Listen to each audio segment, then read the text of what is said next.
السلام عليكم ورحمة الله وبركاته، اخواتي وحبايبي، كل سنة وانتم طيبين. الاتحاد المصري بيطلب بالاهلي تقريبا كده في بيت الطاعة. هتقولوا ازاي؟ هقول لك اللي بيحصل بالاتحاد المصري ومن رابطة الاندية المحترفين كاس الرابطة يعني قلة ادب. والله العظيم انا اسف يعني في اللفظ، بس هو اللي بيحصل ده قلة ادب. امبارح الاهلي ارسل خطاب لكاس الرابطة للمحترفين. قال يا جماعة انا مش هعرف اشارك وانا عندي 14 لاعب مش موجود. عندي 7 دوليين في المنتخب، وعندي 4 في المنتخب الاولمبي، وعندي 3 اجانب في منتخباتهم. المفروض ان الكلام ده صح ولا غلط؟ انا عندي 14 لاعب دولي مش موجود، العب بمين؟ العب بالناشئين؟ يروح الاتحاد المصري واللجنه المنظمه لكاس الرابطه للمحترفين تلوح باللوائح والقوانين في وجه الاهلي. في الماده 57 و58 بتقول ايه؟ بتقول لك ضروره مشاركه الفرق فرق الدرجه الاولى الزاميا على ان يشاركوا باللاعبين الدرجه الاولى. يعني ما ينفعش مثلا اشارك مثلا بالناشئين. طب اي قانون واي عدل يقول ان انت تجبرني ان انا ادخل بطوله غصب اجباريا، وان انا اشارك كمان بالفريق الاول بتاعي؟ يا راجل ده دوري ينفع ان انا العب فيه بالناشئين. كاس مصر اعظم كاس في مصر ينفع ان انا ما اشاركش فيه او العب بالناشئين؟ العب باي حد متسجل في النادي الاهلي. لو مدرسه الكوره الاهلي جاب مدرسه الكوره يلعب بها في الكاس، محدش هيقول له انت بتعمل ايه. اللي بيحصل ده لصالح مين؟ لصالح مين ان انت بتضيق على الاهلي؟ لصالح مين ان انت بتخنق في النادي الاهلي؟ لصالح مين ان انت بتفشل النادي الاهلي في ظل ان الدول اللي حواليك كلها بتساعد الفرق بتاعتها؟ يا راجل السعوديه بتساعد كل ما تملك الهلال السعودي والاتحاد السعودي وكل الفرق السعوديه. يا راجل صن داونز جنوب افريقيا كلها كانت في ظهر صن داونز.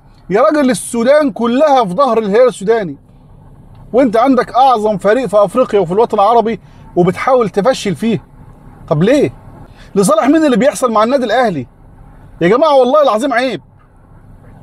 امبارح الخطيب بيعقد جلسه مطوله مع مارسيل كولر. الجلسه دي الحقيقه تناولت كل حاجه، تناولت اللي فات واللي جاي والحاضر.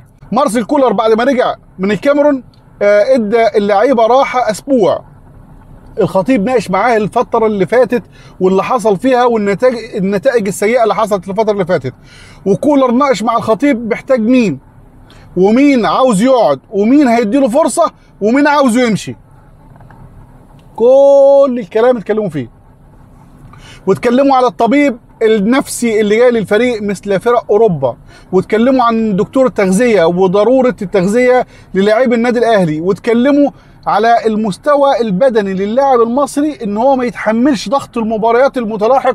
الاهلي بيلعب دوري وكاس وافريقيا وكاس عالم الانديه. اللاعب الخامه المصريه ما بتتحملش الكلام دوت.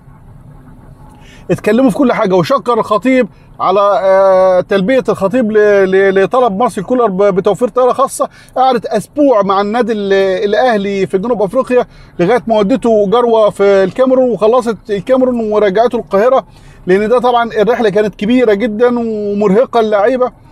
اتكلموا في كل حاجه. طب ايه اللي جاي؟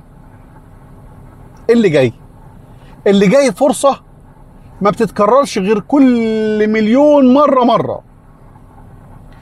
تخيل انت عامل نتائج سيئه، تخيل انت الجمهور بيهاجمك، تخيل الجمهور بيشتمك، تخيل انت اتهزمت من الهلال السوداني، تخيل انت اتهزمت من صن داونز هزيمه مهينه، والكوره ترتب وتشتغل وتعمل لاعاده مفتاح صلح الجماهير. جمهور النادي الاهلي من الجماهير الصعبه جدا، خلي بالك، من الجماهير اللي هي دايما عايزه كل البطولات.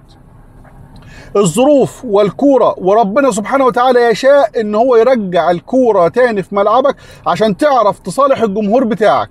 المباراه اللي جايه اللي هو 1-4 بين الاهلي المصري والهلال السوداني، مباراة العمر للنادي الاهلي، المباراة اللي بيعشقها المفروض اي لاعب في العالم، اللي هي مباراة التحدي دي، المباراة اللي بيعشقها الجمهور.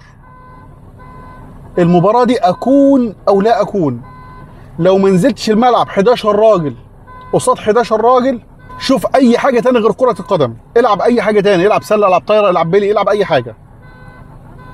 والله العظيم يا جماعة النادي الاهلي ده نيته سالكة سبحان الله. يعني تشاء الظروف في اسرع وقت بعد الخسارة وخسارة بخسارة، وخلاص انت شبه خرجت من افريقيا واتحدوا الفريقين عشان يطلعوك من افريقيا، وتيجي ضربة جزاء في الدقيقة 90 يشاء ربنا سبحانه وتعالى ان هي تتصد علشان الكورة ترجع تاني في ملعب الاهلي ويملك هو قرار صعوده لدور ربع النهائي في البطولة الافريقية.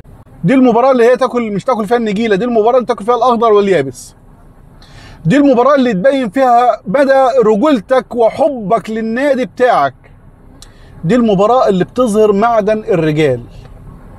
مباراة الهلال السوداني دي مباراة رد شرف كروي طبعا، عشان بعد كده ما حدش يدخل يقولني كلام ويقول ان انا بحمس وبغلط وبشتم. ده مباراة رد الشرف الكروي، انت بترد كرامتك وشرفك الكروي اللي اتهان الفترة اللي فاتت بالهلال وصن داونز. الفرصة جات لك تاني. كل التحية والتقدير للنادي الاهلي المحترم، كل التحية والتقدير للاعبي النادي الاهلي، كل التحية والتقدير الكبيرة جدا لجمهور النادي الاهلي العظيم، كل التحية والتقدير ليكم اخواتي وحبايبي. كل سنة وانتم طيبين ورمضان كريم. اللهم بلغنا رمضان لا فاقدين ولا مفقودين، اللهم ارزقنا رزقا يتعجب منه البشر. كان معاكم اخوكم هاني محمود، تحياتي، السلام عليكم ورحمة الله وبركاته.